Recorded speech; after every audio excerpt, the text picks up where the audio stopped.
As we were cleaning the boat out, we found the original blueprints for the vessel, and they were extremely interesting and informative. And it's very useful having those blueprints. In order to paint the Master Stateroom, we needed to have all the welding activity around it done.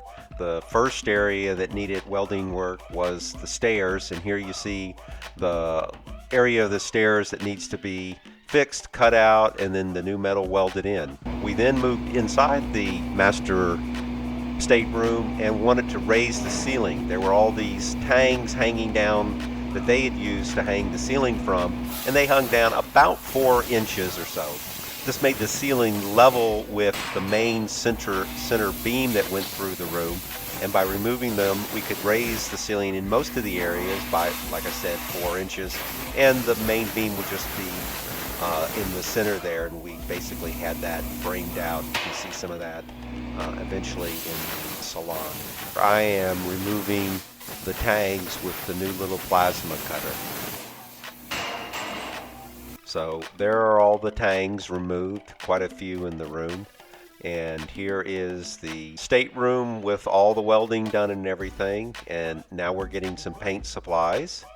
And finally we got to prep the Master Stateroom, and we used a drywall sander with 60 grit was the lowest or roughest sandpaper we could find.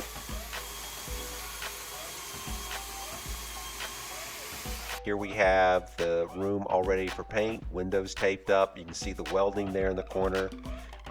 Portholes have been removed.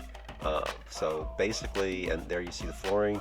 And here was, after I guess the first or a couple coats in, just testing the sprayer to get a little bit of video of us spraying. I do go back and cover those tangs, but like I said, this was just a quick demo of the sprayer.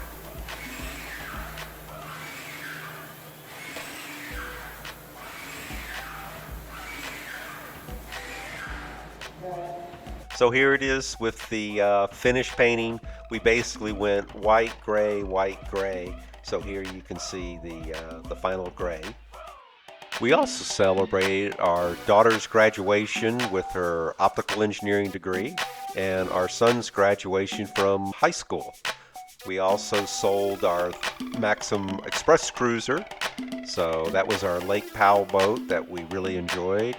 And here are the final pictures of it, all cleaned up and ready to be seen by the new owners.